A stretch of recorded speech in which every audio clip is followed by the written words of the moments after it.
Bonjour à tous et bienvenue sur le plateau de Partner in Games. La télé des jeux de Sofia reçoit ses partenaires officiels, au premier rang desquels le syndicat mixte de Sofia Antipolis. Alexandre Follo, bonjour.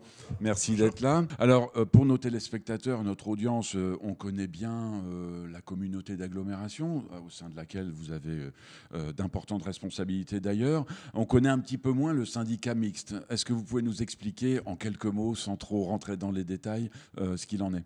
Donc le syndicat mixte Sofia Antipolis, qu'est-ce que c'est ? C'est une collectivité qui finalement incarne la technopole, puisque comme vous le savez, Sofia est une partie de 5 communes qui sont Biot, Valbonne, Antibes, Valoris, mais également Mougins qui est en dehors du territoire de la CASA et qui, depuis l'histoire, depuis les 50 ans de vie de Sofia, implique également d'autres collectivités telles que le département, la région, la chambre de commerce, l'État qui est toujours évidemment en membre, donc l'ensemblier de tout ce qui se passe à Sofia et qui est dédié à la technopole. Alors, on connaît tous le passé récent, crise économique, crise sanitaire, ou plus exactement crise sanitaire, puis crise économique.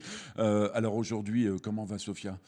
Écoutez, c'est agréable de pouvoir en parler parce que Sofia est quand même un endroit qui a continué à se développer.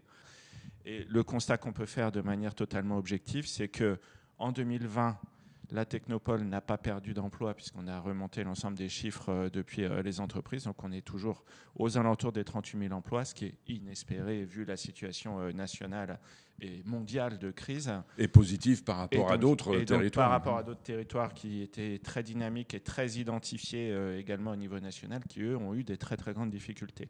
Alors il ne s'agit pas d'être BA en matière de développement et de se dire que tout est merveilleux dans le meilleur des mondes, mais en tout cas Sofia a été très résiliente une fois de plus. Le développement continue à avoir lieu, les entreprises continuent d'une manière globale à se développer et les investisseurs continuent à investir. Donc tous les feux sont au vert.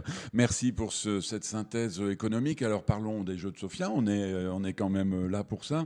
De votre perspective, que représentent les jeux de Sofia pour la technopole et pour les sophipolitains ? Je dirais que déjà vous avez dit un mot qui est intéressant et qui de mon point de vue incarne ça, le sophipolitain. C'est qu'est-ce qui différencie Sofia Antipolis d'autres territoires ? Qu'est-ce qui différencie cette technopole d'autres territoires ? C'est qu'il y a cette existence en tant que telle et les personnes qui y travaillent, parce qu'il y a peu de gens qui y vivent en fait, donc les personnes qui y travaillent, pour autant se sentent comme étant un élément constitutif et incarnant une part de la technopole. Et qu'est-ce qui fait ça ? En particulier, des éléments tout à fait transverses d'identité technopolitaine tels que les jeux de Sofia. Et quand on voit le développement des jeux de Sofia, le nombre de participants qui continuent à se développer, le nombre d'acteurs qui continuent à y aller et que ça devient un rendez-vous incontournable de la technopole, c'est parce que ça concourt complètement à la vie de Sofia. Et on peut rappeler que même la 26e édition, qui a eu lieu en 2020, donc une situation très particulière, année un peu terrible, a quand même rencontré le succès avec près de 3000 participants l'an dernier pour une année difficile. C'était pas mal. Et tout le monde attend du coup, d'autant plus cette année avec cette édition, puisque c'est justement un des éléments de vie très positifs. Donc ça va permettre de montrer qu'on l'espère, on sort de cette période de crise et qu'on re-rentre dans une vie normale que tout le monde attend. Et l'équipe des Jeux est prête, bien entendu, à relever ce défi une nouvelle fois. Est-ce que vous voyez, parce que ce que vous venez de dire pour la collectivité s'applique également pour les entreprises qui sont partenaires, pour nombre d'entre elles, et est-ce que vous y voyez une démarche ou un acte de RSE, responsabilité sociale des entreprises, dans cette organisation, dans cet événement ? À nouveau, les entreprises de Sofia, globalement, se connaissent toutes. Les acteurs de Sofia se connaissent tous. Et cet esprit de club, et qui est incarné par Sofia Club Entreprise en particulier, qui justement regroupe ces acteurs, et que les entreprises participent à ça, ça veut dire qu'elles ont compris qu'elles étaient également un des acteurs clés pour faire vivre la technopole. Et qu'à ce titre-là, à titre personnel, je considère que c'est effectivement une marque de RSE absolument évidente et qui a vocation à pouvoir d'autant plus se développer qu'on voit bien que qu'est-ce qui fait qu'une entreprise attire aussi des personnes, qu'un territoire attire des personnes, c'est parce qu'il y a tout ce qui est autour dont on vient de parler. Et donc si elles veulent avoir les talents, il faut qu'elles soient en capacité d'attirer les talents. Et la RSE peut également participer à ça par justement quelque chose qui devient collectif. C'est un élément d'attractivité.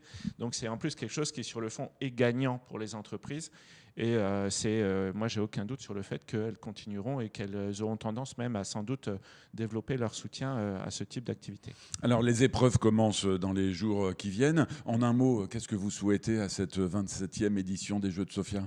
Eh bien, un succès dans la fréquentation, parce que justement, ça doit être l'élément de renouveau de la vie à la Technopole, de faire qu'on a la crise, on l'espère, derrière nous, et que justement, chaque sophipolitain va se retrouver à nouveau dans la vie des Jeux et va souhaiter y participer, et qu'on ait des nouvelles épreuves, qu'on ait une activité, une visibilité, une dynamique. 3 nouvelles cette année. Et voilà, vous voyez, et que finalement, on donne à voir que quand on veut avoir une vie active en tant que salarié, en tant qu'actif de Sofia, et qu'on souhaite y prendre du plaisir et que les choses se déroulent bien, et finalement, on est très heureux de venir et de travailler à Sophia Antipolis. Alexandre, merci beaucoup de votre participation. Je rappelle que vous êtes directeur général du syndicat mixte Sophia Antipolis et directeur général adjoint de la CASA.